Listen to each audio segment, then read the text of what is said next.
Let me call to order the meeting of the Climate Resilience Committee.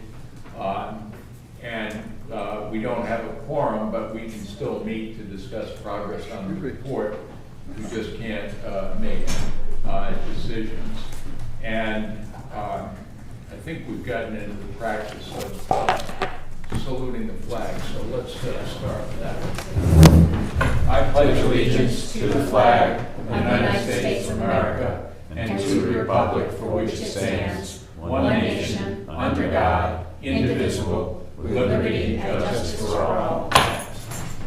Now, thank you, Michael and Dia, for sending out a lot of material, and to authors of that material. People should have gotten an agenda. Anybody didn't get an agenda? Okay, people have the agenda, and they've got the minutes, which I thought were excellent, but we can't vote on those, so we'll put that off to the next meeting. I did talk with Jeff, Michael, and Dia about when the next meeting should be, because I'm going to be away when we normally meet, and it would either be April 2nd or 30th, and I thought the 30th would be better, because really April 2nd is just a couple of weeks away, and you won't make much progress in that. So if you can put down that that's another Thursday at 5 o'clock, April 30th, would be when we next get together. And so really, like the last few meetings, Jeff is editor-in-chief and has been collecting and assembling the report from a whole bunch of different sources. And you want to take some time to run us through where we are and to solicit comments. And if we do have 6 weeks between now and the next meeting, and there is any tasks you want to give to the subcommittees, 6 weeks is a lot of time, so they could have a meeting of health or water or so on. So you want to take it from there, Jeff? Sure, thanks, John. Last time we met, we had distributed copies of the kind of intro chapters that tee up this report and discuss them. Some of the comments we got were that it would be appropriate to incorporate some information about climate risks up front into this section. So Dee and I worked to put together a subsection there called Westport and Extreme Weather, and it talks about Westport's history with extreme weather, principally in the timeline of hurricanes and big nor'easters and things like that. But there are other climate threats that are out there that are the focus of this reporting committee. So we incorporated those into a table that lists, I think all of these threats are ones that are addressed by the subcommittee reports, provide a description and also some of the potential impacts of those threats. So that is that's how we've addressed that in the intro here. I don't know if there are any comments on that and how that reads right now. Have you had a chance to look at it? I would urge people, if you, comments are welcome today, but if you haven't had a chance to read it, read through it and send comments to Jeff and Dia, and they'll do their best to incorporate them. So these cover all the subcommittees, water, etc. So take a look at them, make sure that we're accurately reflecting your work, and if you do have comments, please get them in, because that's the only way that the report will reflect all the work that's taking place today. So go ahead. No, go ahead. Mike. No, go ahead. All right, Phil, you go ahead. So I just read it shortly before I got here, and so so I was wondering whether or not the comments in the part that you guys wrote reflected what some of the projections were, or at the Cape, South Coast, and Island numbers. You know, like and the one that popped out at me, which I didn't Are compare. you talking about this section from UMass? Yeah. Okay, we're not talking about. Oh, okay, you're talking about this part of it? Yeah. Okay. Yeah, the first part now. Okay, We'll get to all right. the UMass. Okay, But you're then- right that there's then- material in the yeah. UMass report that relates to what Jeff just talked about Westport and extreme weather. Okay, okay. Just because this had Yeah, something yeah, about so it. there's I got the, some similar material in both yeah, parts. Breaking okay, news, we just got this. Yeah. okay. Well, then I hold off, then, yeah, it's more relevant to this than the other thing, yeah. Gilbert Radner, never mind. Never mind, Okay, Mike, parked it. Yeah, I just looked at it quickly as well, and the only thing I would suggest is that we either prioritize or group the items listed under summary of climate-related threats relevant to Westport, group them in such a way as maybe we have what we think are the top priority or top risks first. It's kind of alphabetic, but not really. It's, you know, so. Yeah, there's no rhyme or reason to the Okay. report here. And like, for example, since we have two sort of conflicting, you know, on the surface, conflicting items here, drought and flooding, I would just put them under changes in precipitation that include, you know, extended periods of drought as well as, you know, excessive rainfall, whatever, just so it doesn't look like there's two things fighting each other. And I would just organize That's the it. weather. Yeah, I would just put, in fact, I would make sure we put, you know, the risk of hurricanes at the top, that's all, Okay, yeah. And what I'll do is, this is on the actual Word documents here, I'll just maybe sort of reshuffle them and suggest. yeah, because it sounds Yeah. like you have some other thoughts, if you want to sketch Perfect. something out, that would be welcome. Thank you for doing this. Okay, that So- would be great. So now this maybe provokes a slightly related thing, which also related to the conversation that you and Bob and I had as to whether or not the ranking is within a category. So I'm saying this is the most important health issue. You would say this is the most important weather issue, or whether we're going to try to say, of all the issues, hurricane is the number No, one I issue. don't think we want to do that. And I think that in this listing,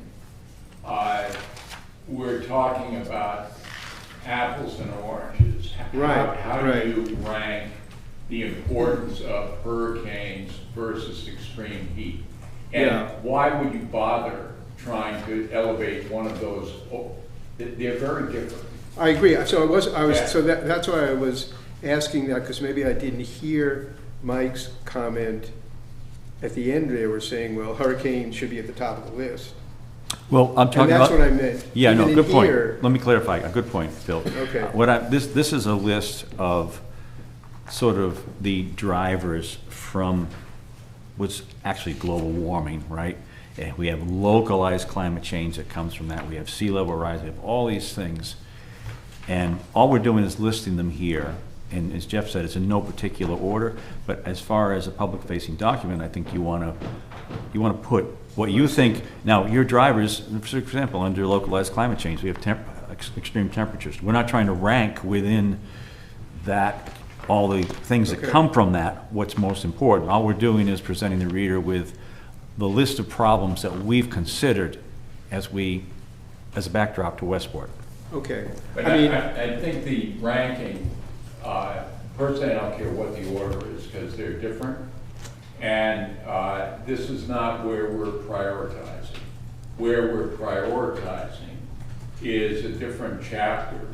And we've agreed, I think, to get away from scoring, 0 to 100, to just low, medium, and high, so that it's more qualitative. And that two things can be high, and it doesn't really matter whether one is higher than the other. They're both high.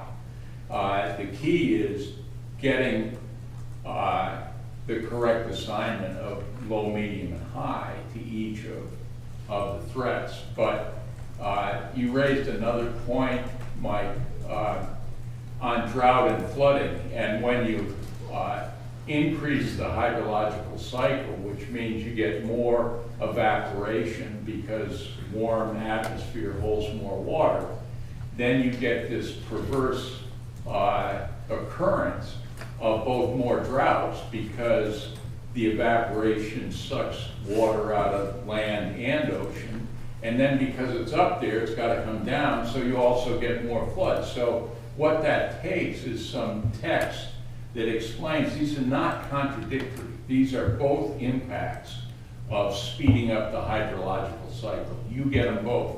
And in the UMass Dartmouth one, they do, I think, a better job of explaining in the summer, we're gonna have more droughts.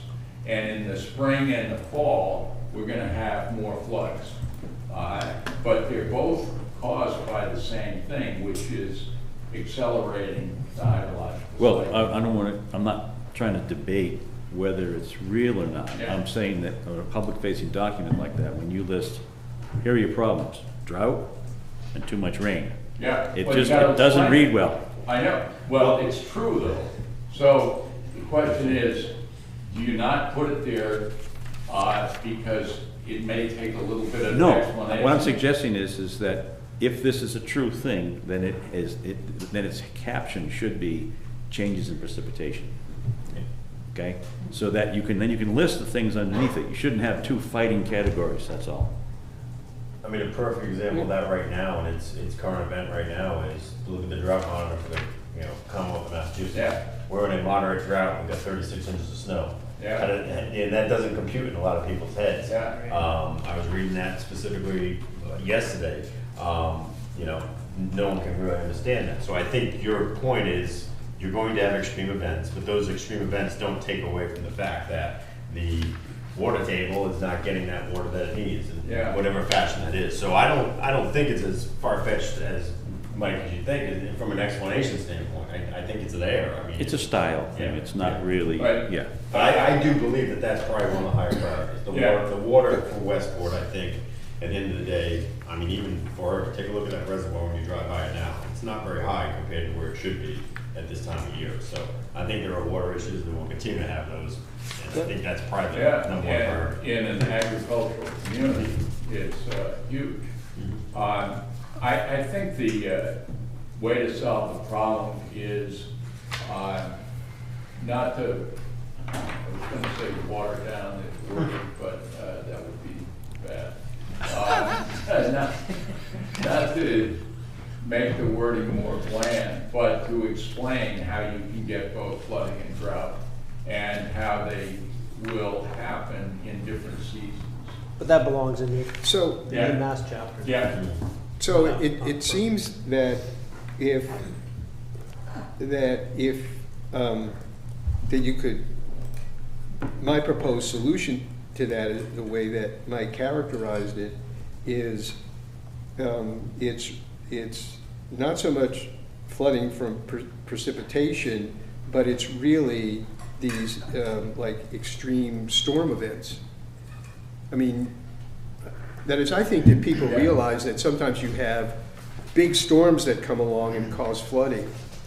And it's the intensity, it's like storm intensity that causes flooding, if you wanted to clarify the semantics between drought and precipitation.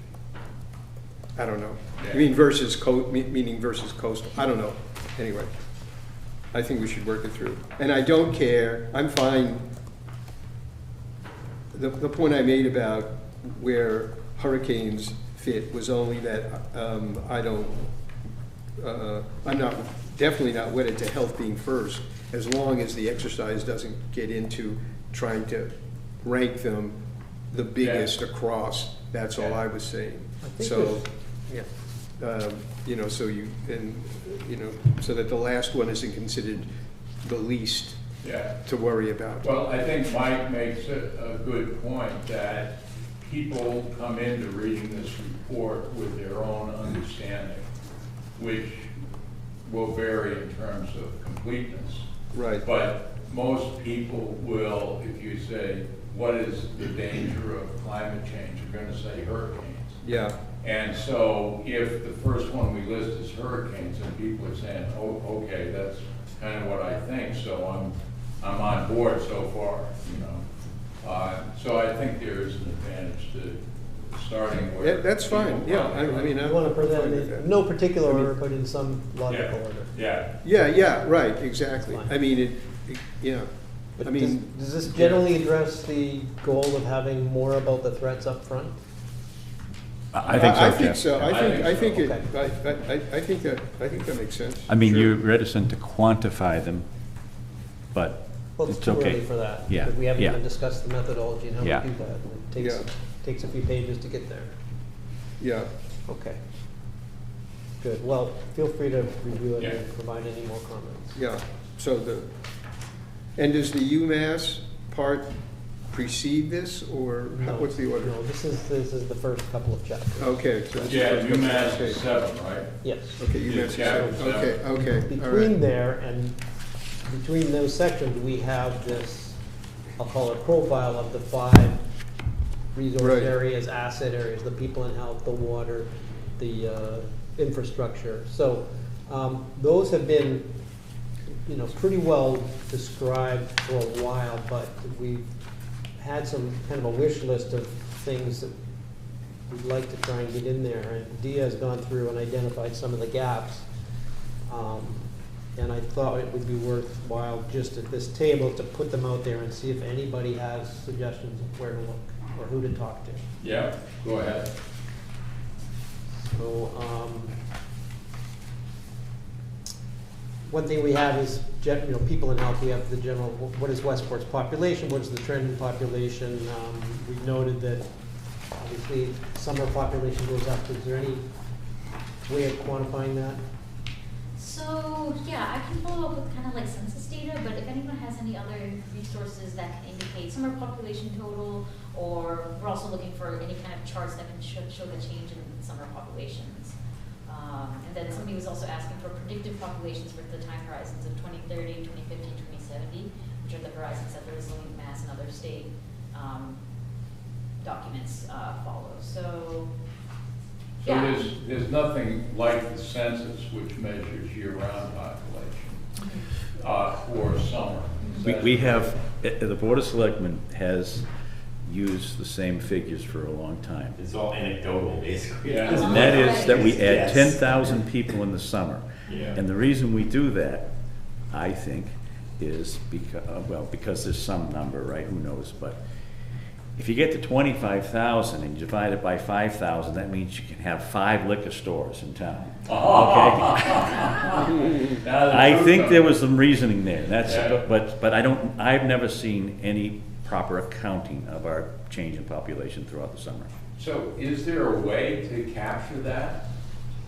So, okay, my question for y'all is, if there is a way to capture that, I can look into that, but do we feel like we want these populations reflected, in the report, the summer population? I think that's significant. If we Yeah, could okay. find that number now. Yeah. Mike said, okay, be careful because there's a trigger here that has policy implications. Uh-huh, But if there were a way to capture summer population, this is a different town Yeah. in the summer, right? And it's, how do you describe the winter town and how do you describe the summer town? And I think it's gonna be important from the standpoint of when hurricanes hit the area, right? Yeah, It's normally an exactly. August, September timeframe where the most powerful ones are coming up.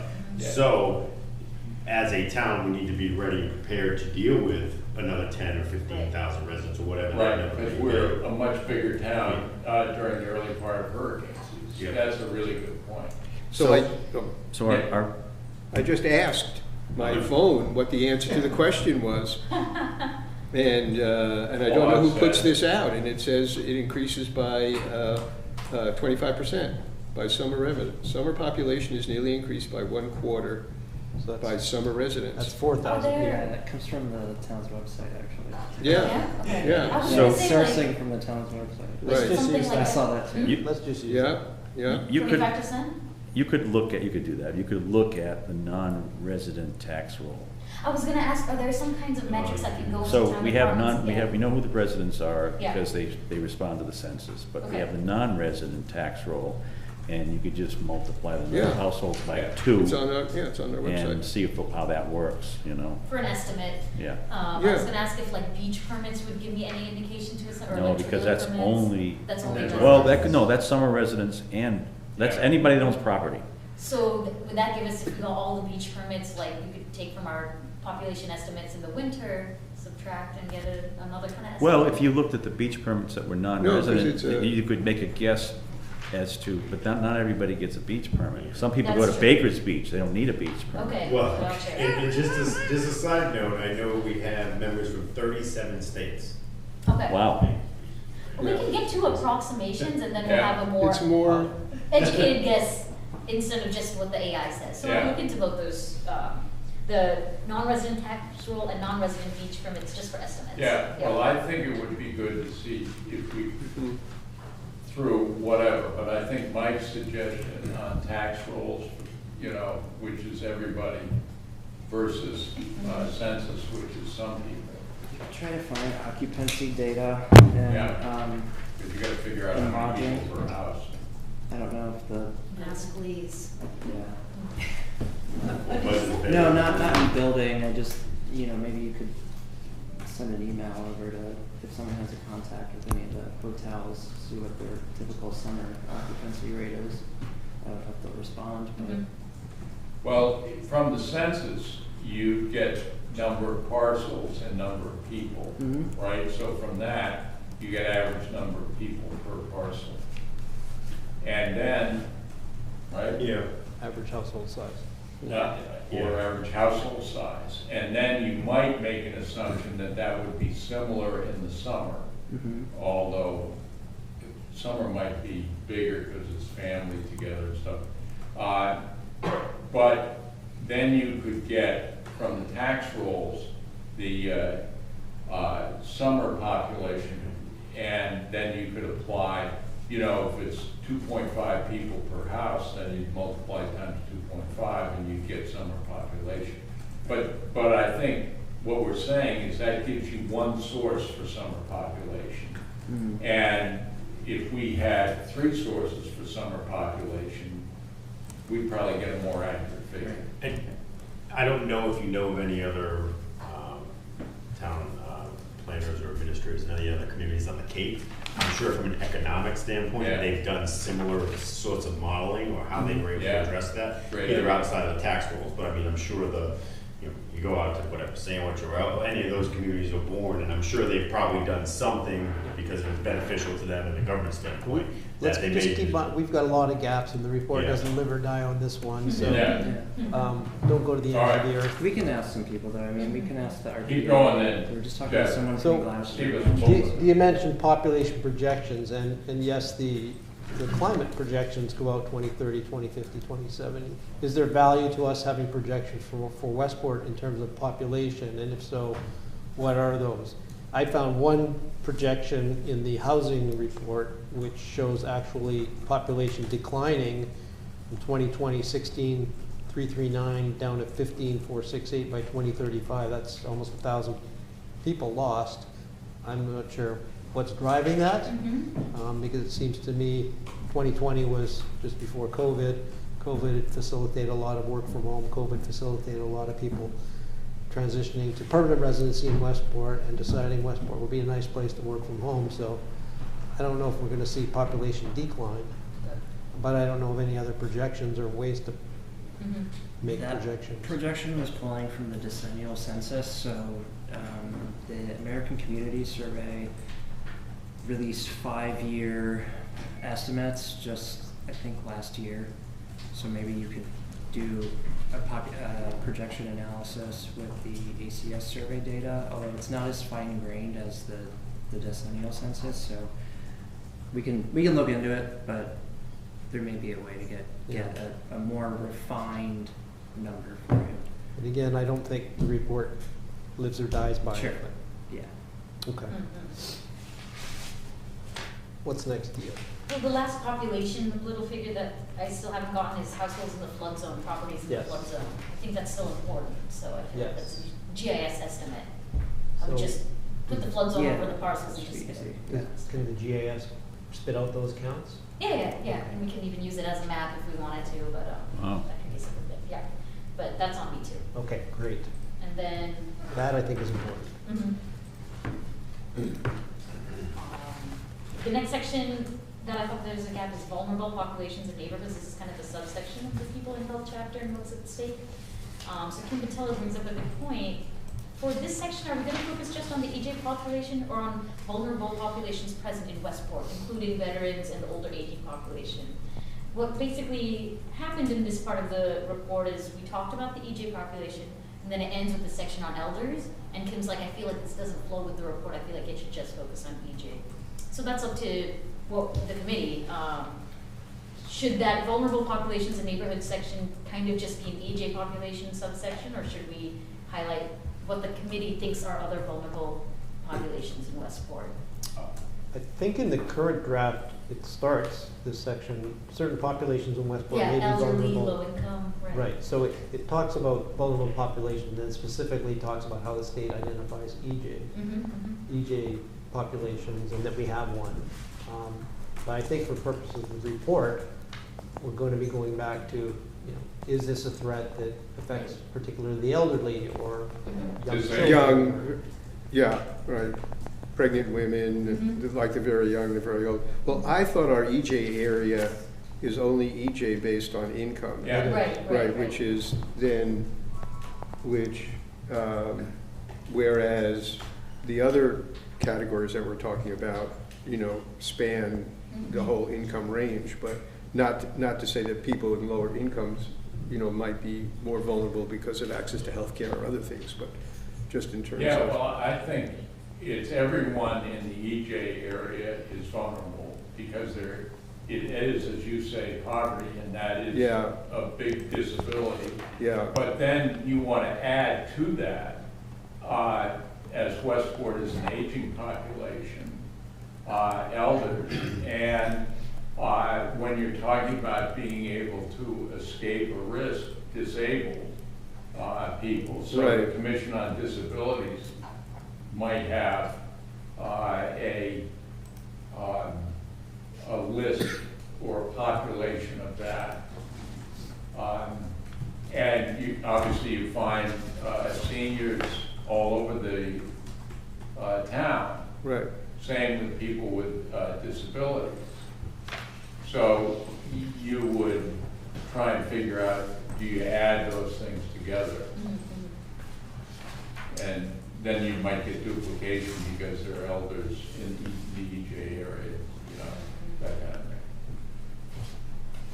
But I don't think we should just restrict it to the EJ. Okay. Yeah. And I can edit that section to flow a little better, so it's not like older people, EJ, go back to older people, we'll make it flow better.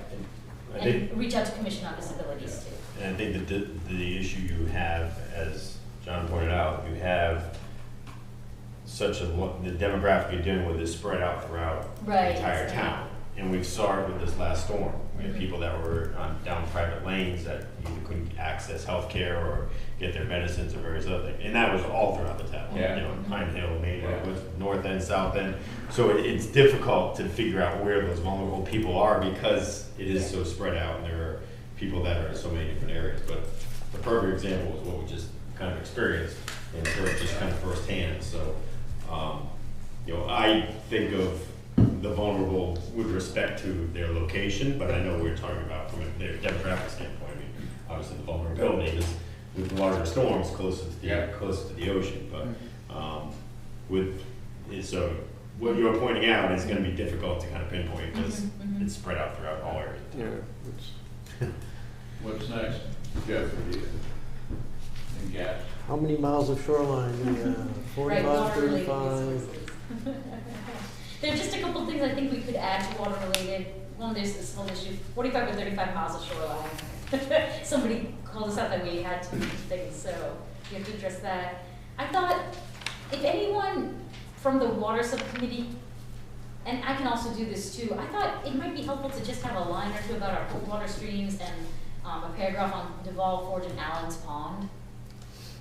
So that can be just super minimal. It's just setting the scene of Westport. I think So I we- felt like those were the two features that weren't included. Yeah, we included ponds. Yeah. Effect on the ponds is one of our risks, but yeah, that'd be great. But in terms of describing them and their Allen's Pond and importance, Yeah, where would we Yeah, find and something is like Allen's that? Pond, right? Yeah, It's Dartmouth. Dartmouth, Yeah. it's not Westport. So we'll take that out. So just Duval and Forge. So, Dia, I have a suggested answer for some of these things based on my experience. When I had to get a fishery resource disaster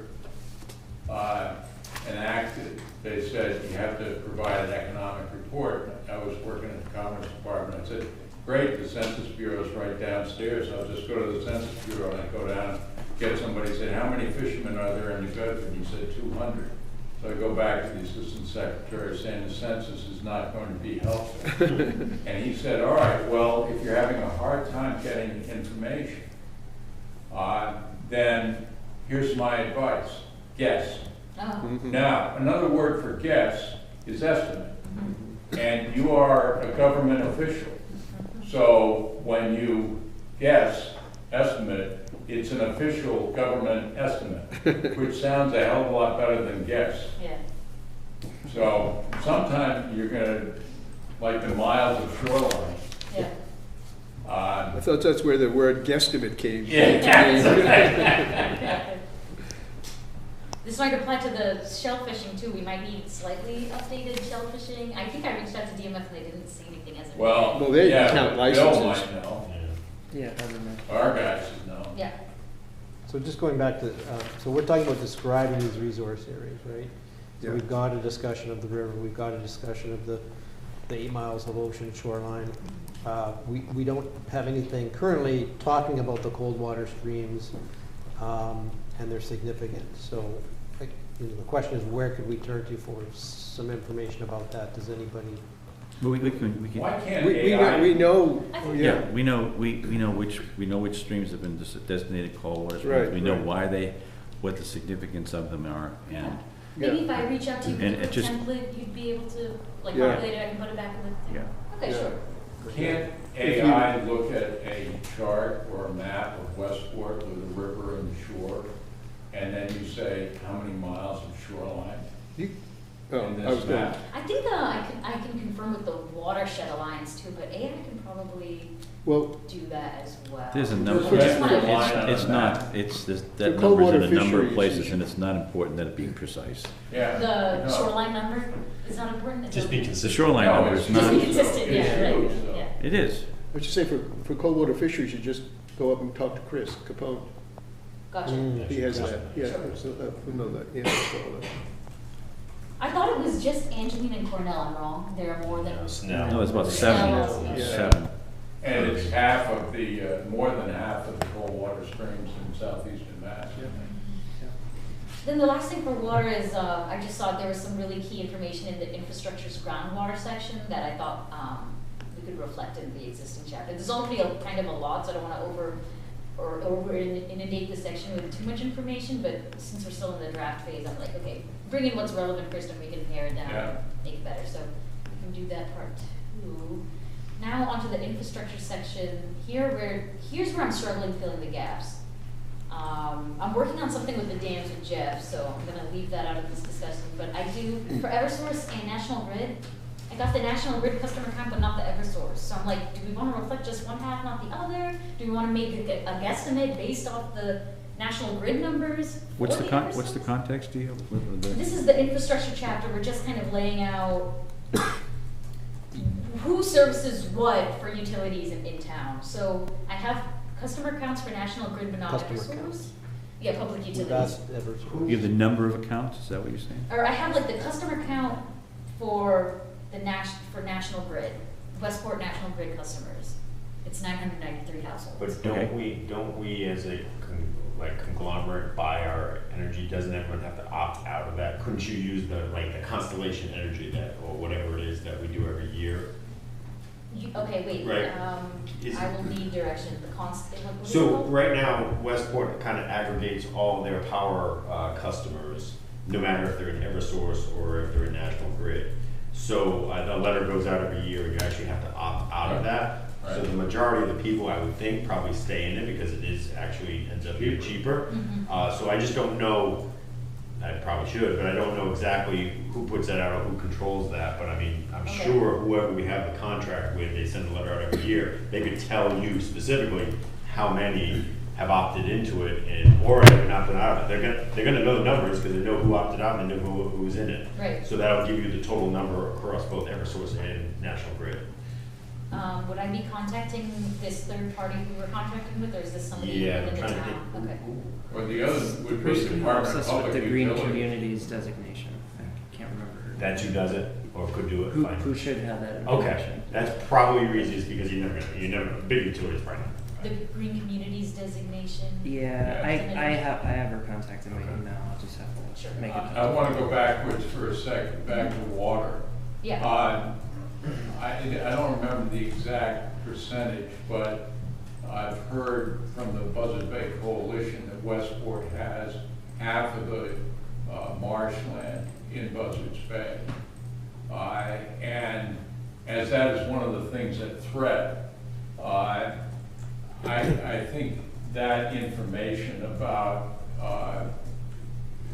that's amazing that one town has half of the marshland. 1,000 acres. Yeah. Yes. So, And so Buzzards Bay is maybe the source for that kind of, and who knows, they may have information on miles of I water. think you're onto something there, because maybe a call to them to see what Westport's specific data or Yeah, anything that they have just about Westport. Yeah. that we wouldn't find in other old water places. streams, I mean, they've got. Well, we've yeah. published, the watershed's published these numbers, 1,000 Yeah. acres of watershed. Yeah. I mean, well, salt marsh. Yeah. X number of miles, and I don't know what our source is, but that's what we've been Yeah. using for a long time. Well, repetition, Mhm. you guys got it, must be good. Back to infrastructure, I think we need the infrastructure committee to maybe expand a little bit on natural gas in town and a little bit on Wi-Fi telecoms in town. We don't really have much for those two subsections. I mean, I don't, the natural gas, like I ask people, do you have natural gas? They don't, and so, There's none. and part of the problem here again is you have the private lanes, so nobody's running natural gas down most of those private lanes. Okay. So I don't even know where Well, it it- is or not. But, But yeah, it comes down from the north and it stops someplace on Drift Road, it Yeah. stops someplace on But Main you have Road. people with propane tanks, so Yeah. is that natural gas? But what are you trying to accomplish with that statement? I was just gonna ask actually, are these Sure. even numbers that we want reflected in the report? How many people are relying on different kinds of utilities? I think you probably only care on the utility point if you have a major storm like we did where people are out of utilities and how long that would impact them. from- So my thinking is, if we know where it is and let people know where it is, presumably, if you have access to it, you're tapped into it, but maybe not. So there may be people who don't know that they have access to natural gas, which could allow them to feed an emergency generator. So I think that's the driver for wanting to know about where the lines are, how far they go, how many people are tapped in, how many people are located along the line but not tapped in.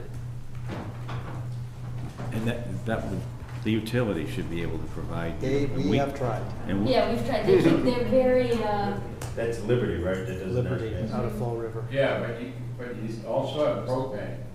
And we're really talking about interruption of service, whether it's electricity or anything Yeah, else. propane's accessible to anybody who wants to pay for it and have it. Except that when you get a storm like we had, I know I get a call saying, we're not servicing you with propane unless you shovel out to your propane tanks.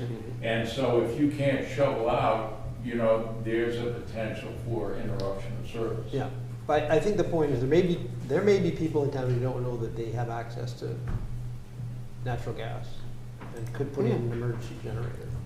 so find out where the natural gas, where the connection points are. And where they end. And where right, but then in terms of propane, it feels like we might not be able to get data, but maybe we can include a line about what to do if you're a propane user?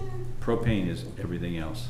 Oh, okay, everything. So I mean, they're big. gonna have some homes that have actually gone all electric with some of the new technology, but everywhere else is propane. And they should be able to provide you with a map, and it's pretty much comes down from the north. It stops somewhere here, it stops somewhere on Drift Road, stops somewhere on Horse Neck Road, and it's further up north on They the will Sanford provide a side. map. But there is a map, and they should, as a town entity, we are entitled to know where our utilities are, so we should be able to obtain that. And just from an emergency response perspective, we need to know that.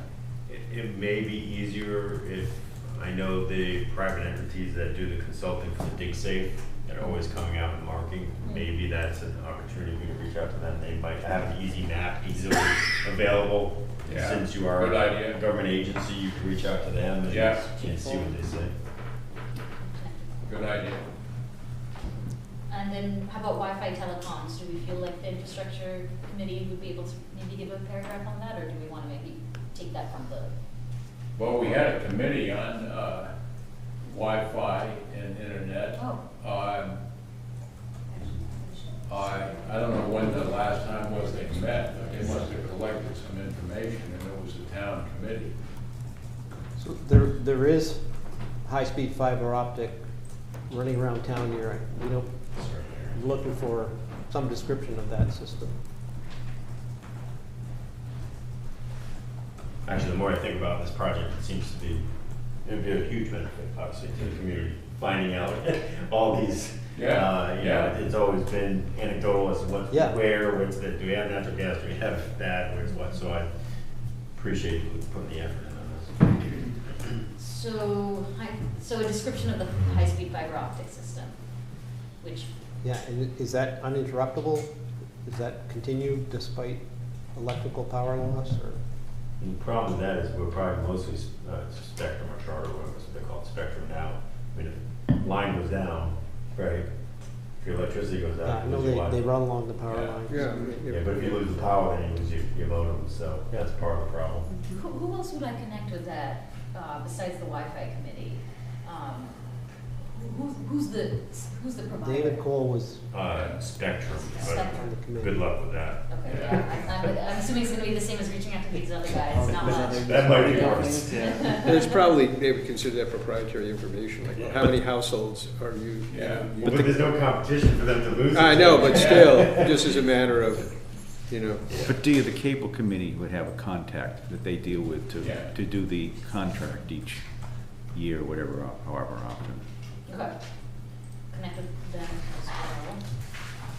Public buildings, I've requested a follow-up, which, they just got back to me after, so I'll plug that in. Chapter 6. We're talking about an inventory of town I think- buildings Yeah, and yeah, properties. yeah, I've got that. I'll skip chapter 6 for now, because that's the UMass chapter.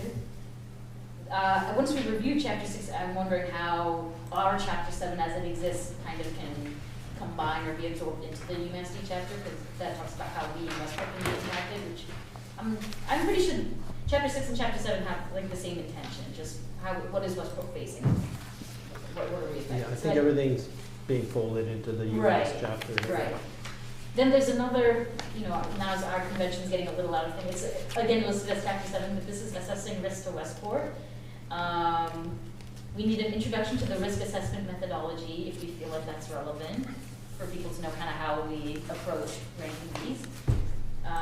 We want to clean up 7.1 as to not repeat with the UMD chapter. And then I believe this is the beginnings of the health chapter. We need the aeroallergens and mold subsection. So I don't know, Phil, if you. subsection written? Yeah, there's nothing written for aeroallergens and mold. It goes in from extreme heat, vector-transmitted disease, and then just that one section just didn't have anything. So. Not in the report that I wrote. Oh, yeah? I'll go back and check. I just noticed it wasn't in the report that was drafted, but it's in the report that I wrote. Yeah, I'll go back and check. Yeah? But I'll reach out if I don't see it there, because I'm pretty sure. Yeah, because I think it's the third one there, and I have data on asthma, admissions, and, It would just be on asthma, the asthma stuff. well, there's an air quality, they separate, I'm talking about the state regional report, separates air quality, looking at pollutants, and then they have a separate section on allergens, and mold. And that's also how I broke out the risk part of it when I did the risk assessment. Gotcha, okay. So, and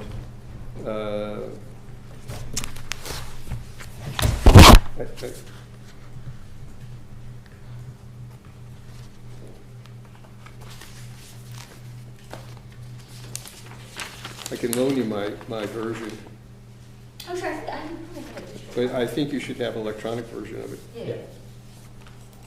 Sounds good, and then, the rest of chapter 7 needs to be, completed by the subcommittees using the template Jeff created. Okay.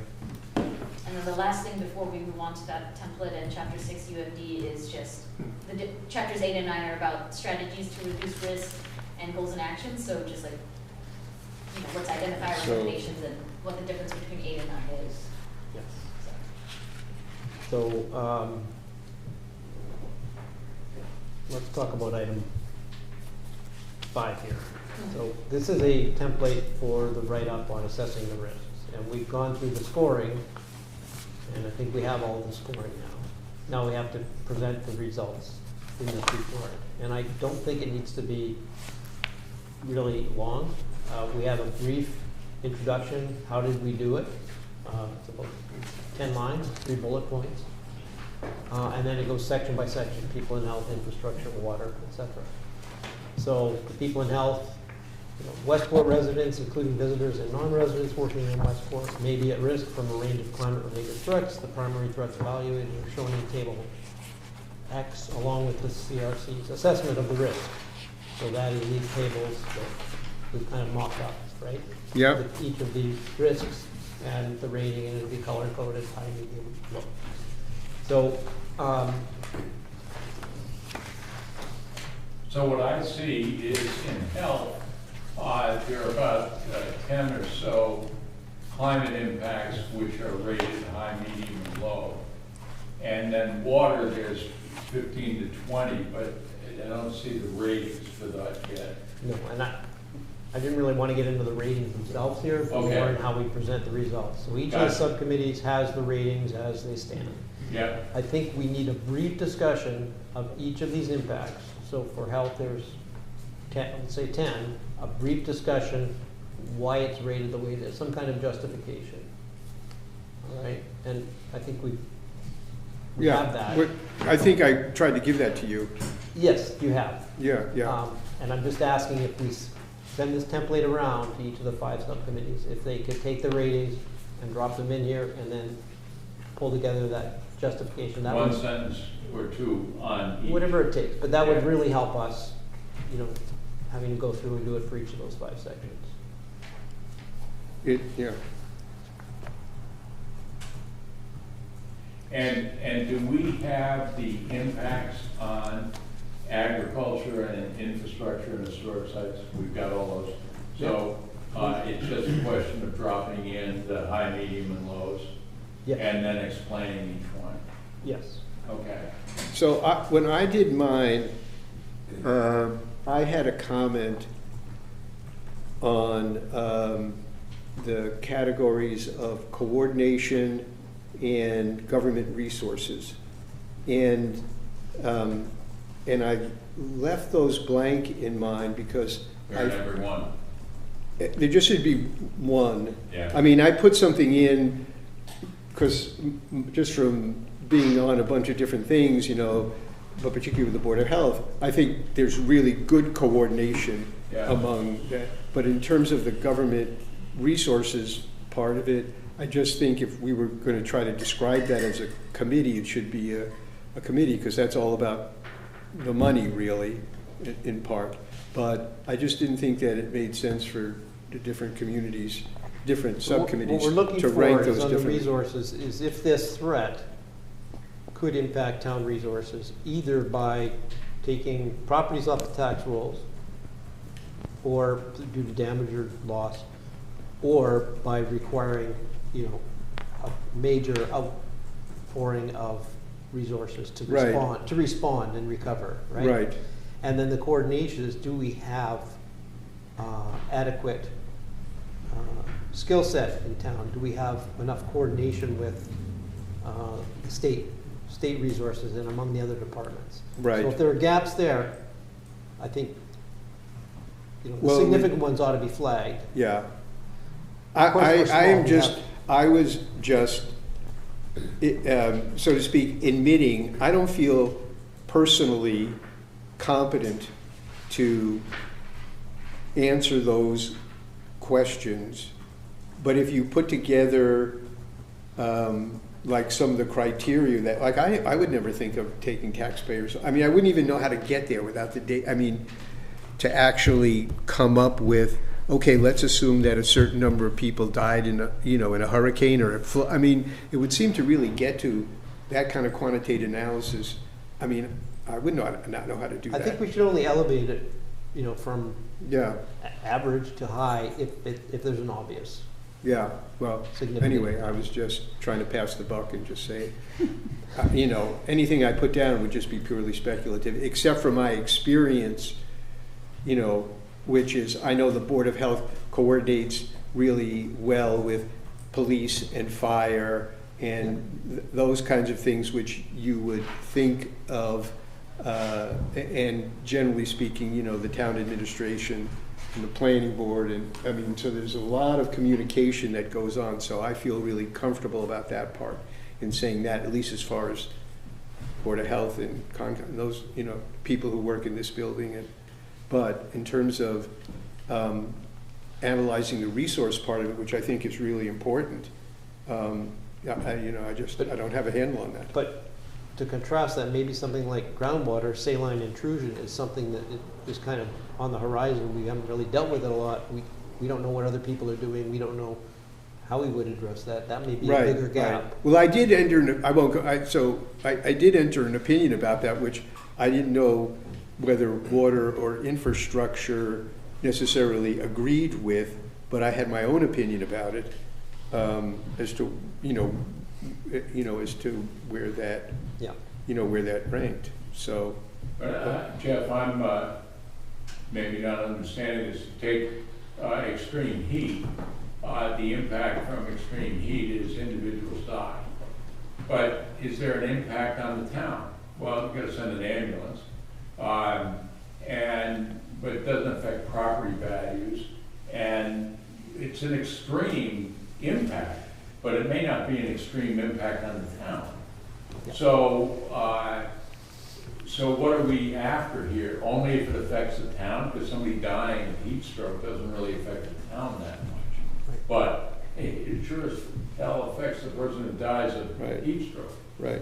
I mean, if we went forward and said, yeah, we need to, create an emergency shelter in 3 or 4 sections of the town and have that, have that ready to be manned, and we need more emergency response vehicles and all that. I mean, you could pick out, certain things. It just was, given the timeline, and I don't know, it's, which is why I thought, okay, well, anyway, so I would need some guidance to go ahead and get something that would be responsive to what you were looking for by way of You want a criteria. description of what these two. Well, just, yeah, because to me, it was just a very open-ended topic, and if you would say, even if, Okay. you- I'll send out some guidance. just think, it was like, okay, well, how would we respond to, how much would it would cost for us to respond to X if you really wanted quantitative data about that? That was the kind of thing. Should these two, the more demand for government service and more need for policy coordination, which is, if it isn't in every single one of the categories, it's in several of them. It's in each of the 5. Yeah, so should they be taken out of the 5 groups and just handled separately? Well, So you're I only think- writing about coordination and more demand once, you're not writing about it 5 times. I think it makes sense. Well, I think the nature of that is going to change, depending on the threat. If you look at wildfire, for example, if we didn't have the ability to, if we had a big wildfire, and we didn't have the ability right now, just hypothetically, to call in mutual Yeah. support from other towns, we would identify that as a policy coordination gap, perhaps. But we have that, so Yeah. maybe that's not as elevated as it would be otherwise. Well, I'm still wondering, when we finish this report, the first question is going to be, how are you going to implement that? How is the town going to implement it? How are individuals going to implement it? And one of the answers to that question, how you're going to implement it, is, well, there has to be policy coordination, which this report has attempted to do, right? Because this report has agriculture, water, forest fire, et cetera, et cetera. So it has tried to integrate all those things, and there has to be a way that the town uses that report to help coordinate policy. Yeah. Does that make sense? Yes. I'm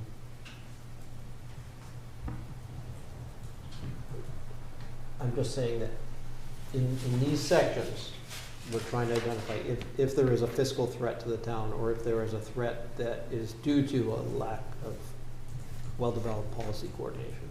Mhm. You know, are we gonna be sitting here twiddling our thumbs because we don't know what to do when one of these threats arises?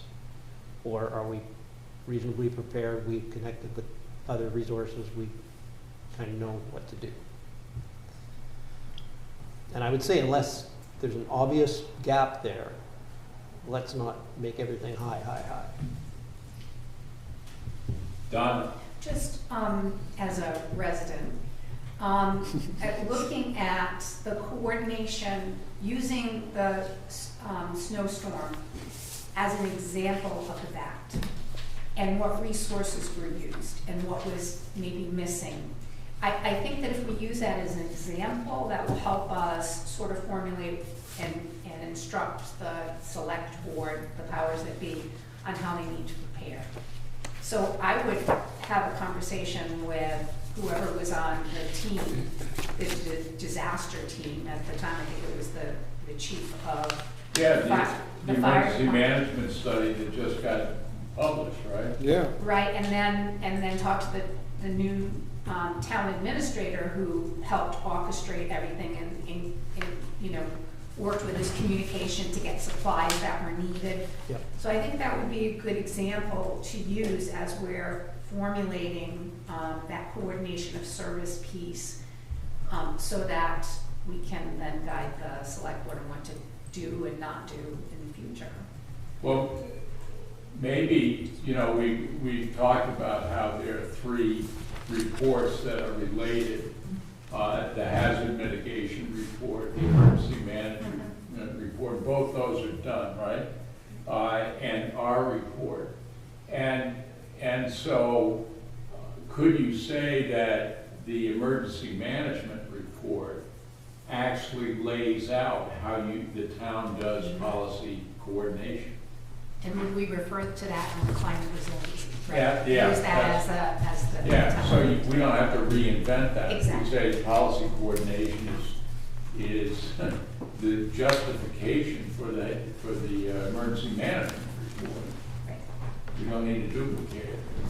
And if those reports identify gaps, then we can Yeah, reflect those right, gaps as well. exactly. And I think they did a great job of coordinating.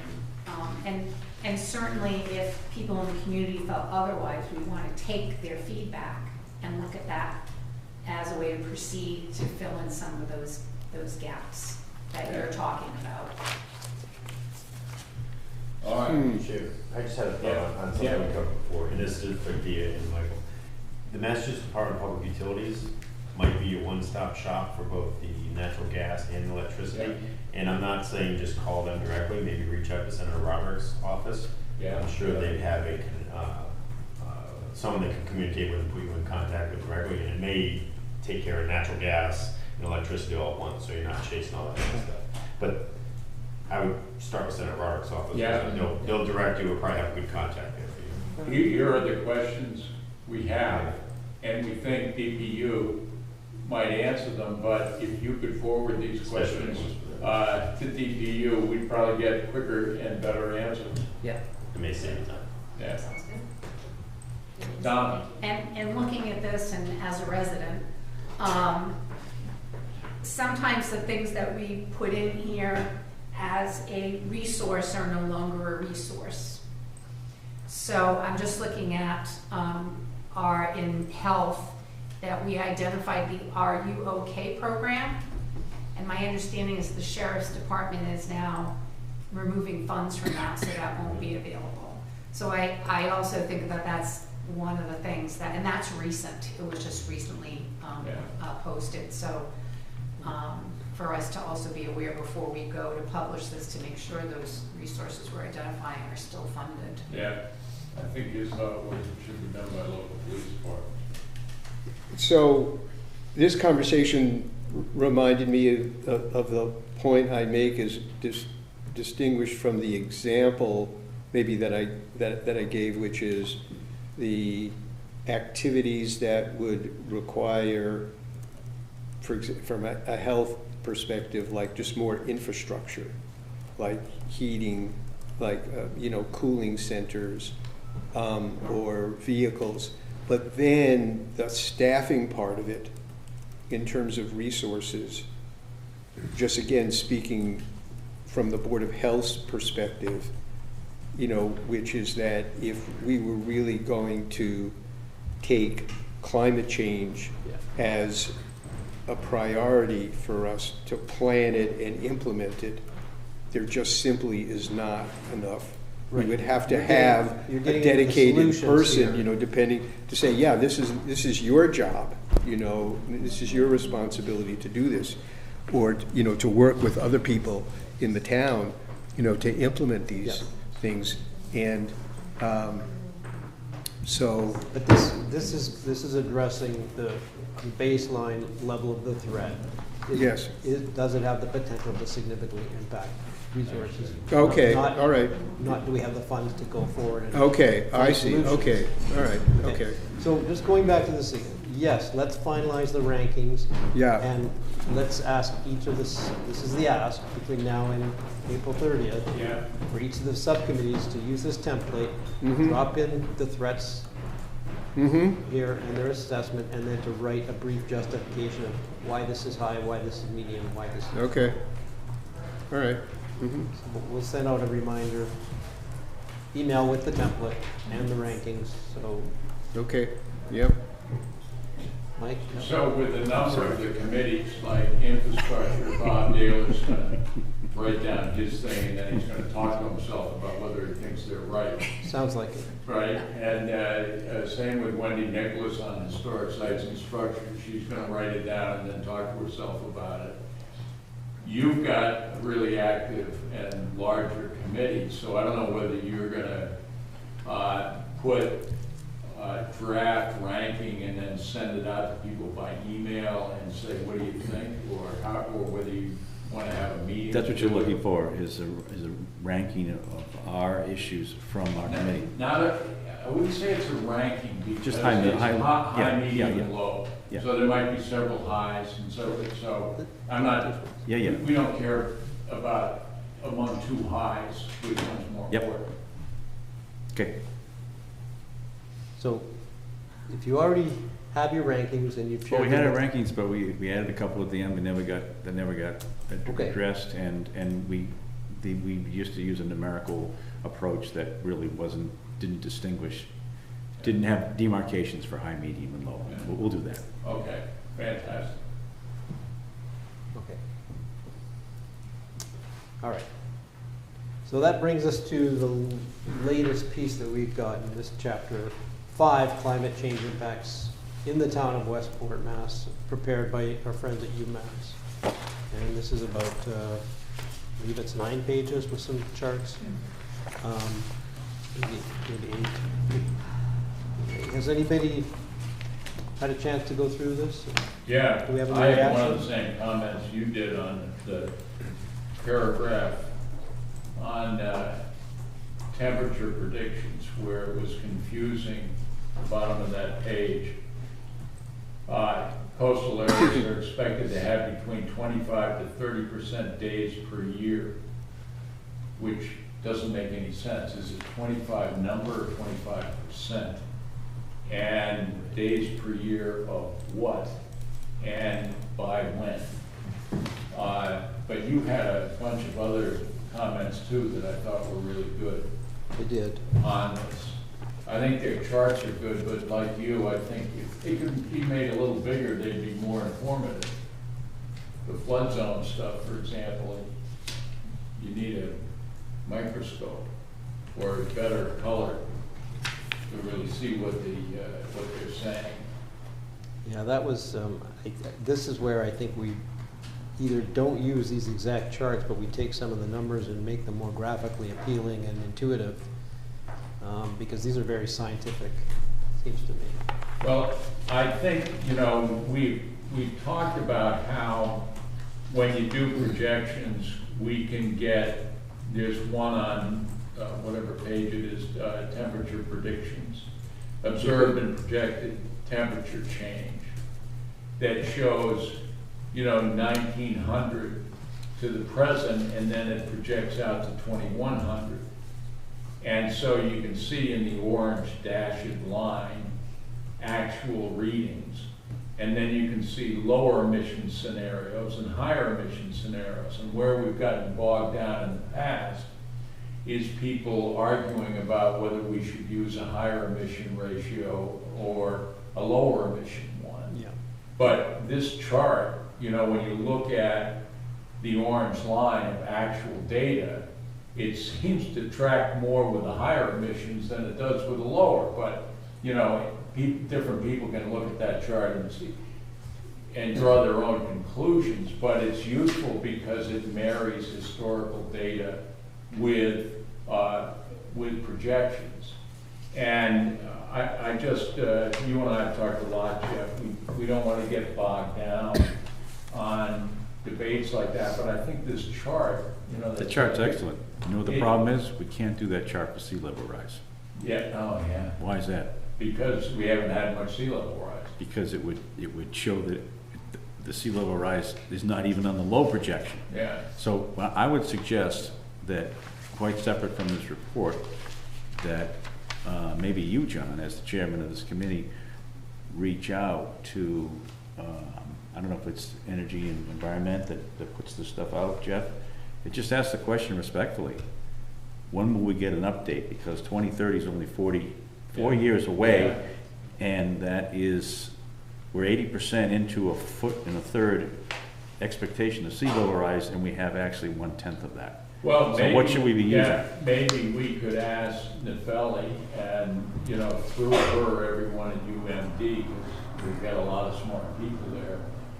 Is there a counterpart on sea level rise to this temperature change chart? If we did if we could write that chart today, we could do that chart today, except without the bands, but we could show and I've done it, we could show the prediction, which is from 2007 to 2030, 2050, 2070.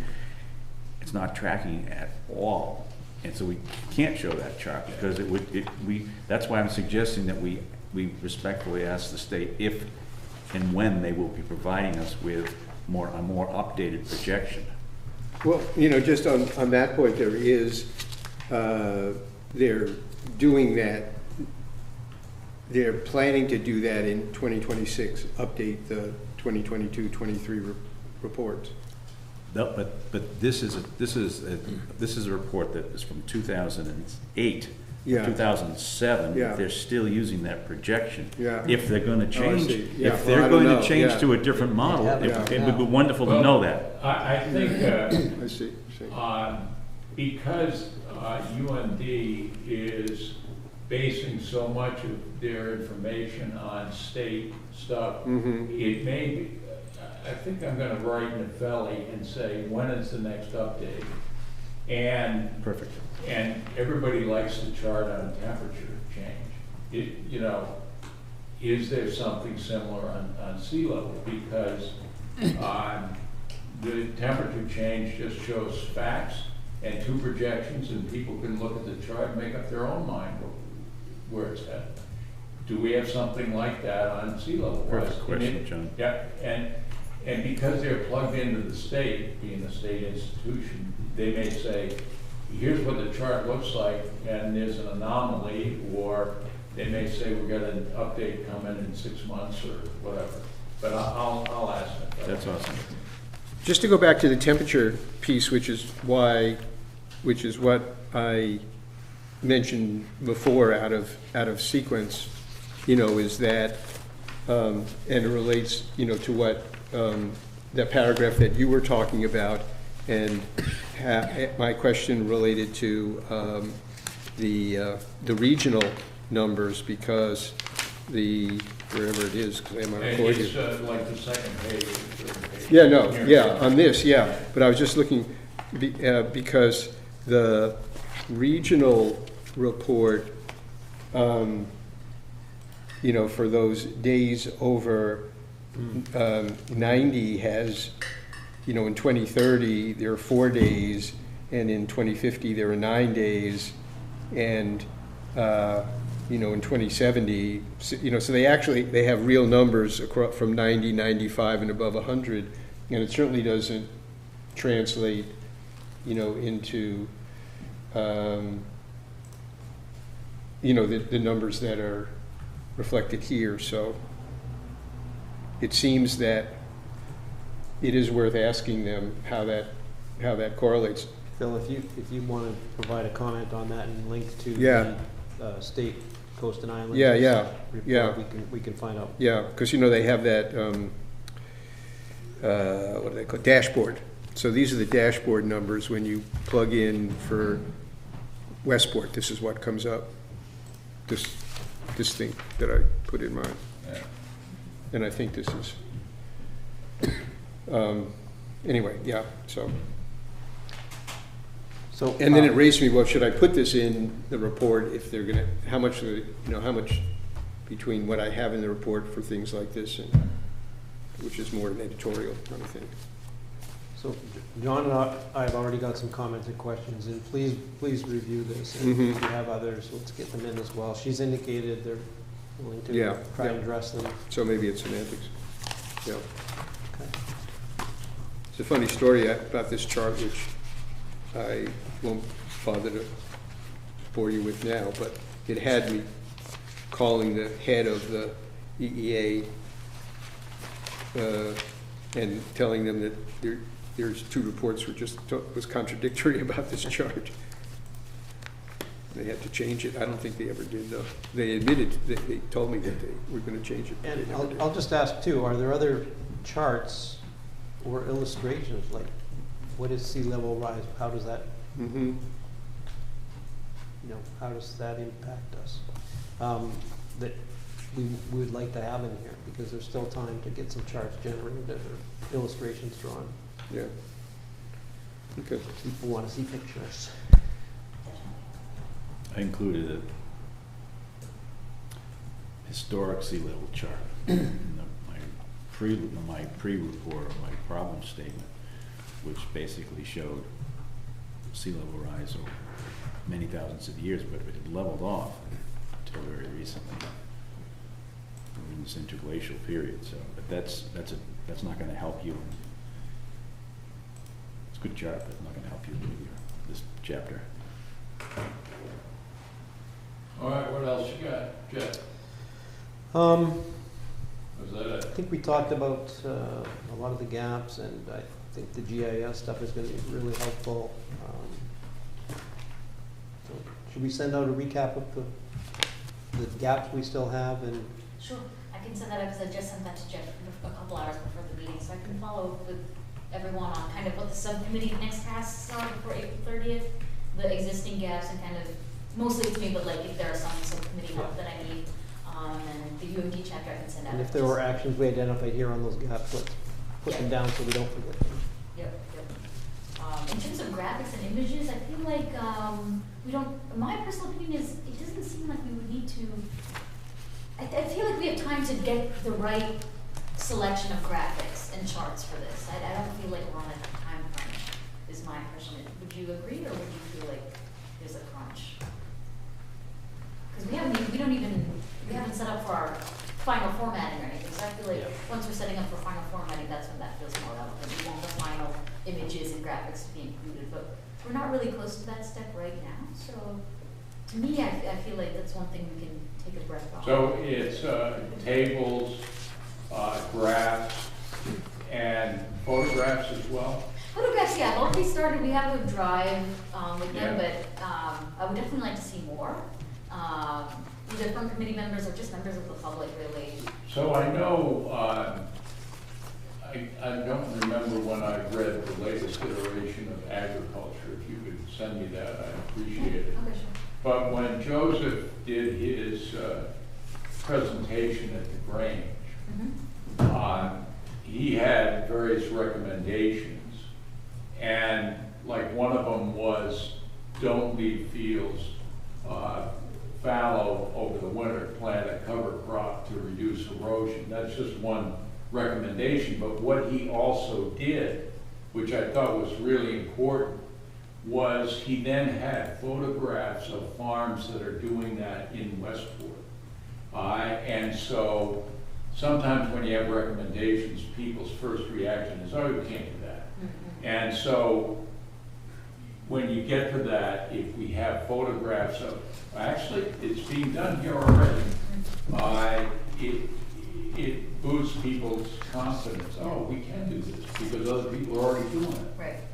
So just, so you all know, the watershed embarked on a program 2 years ago with the Land Trust.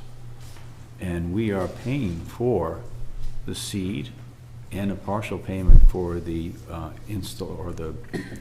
the application of the seed for winter crops on farms that are proximate to the river and Yeah.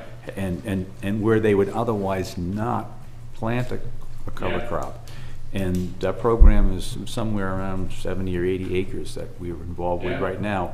So it might be worth mentioning. Exactly. It is, I mean, some people do this because it makes sense for them. Some people don't because it's expensive and it doesn't make sense for them. Right. And for those that don't, we sort of jumped in with the Land Trust and Yeah. and try to a little bit of a push and make it happen.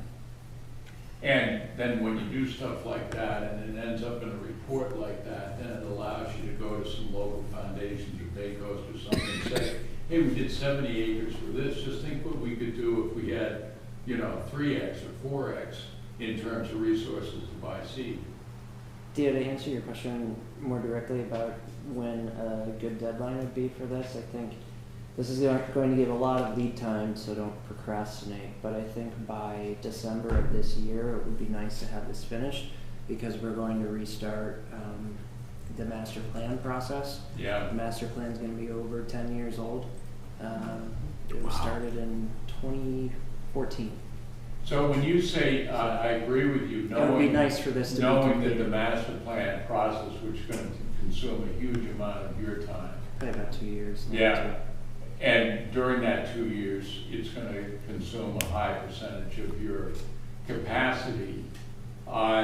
So we want the report signed, sealed, and delivered, which also means that I can't remember the order we did this on, whether we send it to the select board first and then have public hearings, and then take the feedback, or whether we have the public hearings first, get the feedback, and then submit a more final thing to the select board. But all of that would have to be done by December too. Because that's the only way you get the final report. Ideally, yeah, because the way that we're looking at developing the master plan is with assistance through grant funds, and where the grant cycle would begin would be probably January 2026. Yeah, okay. Well, that's something to keep in mind. Imagine that, a hard deadline. After 4 years? It's been 3 years? Was it Samuel Johnson who said, there's nothing that focuses the mind like the prospect of being shot in the morning?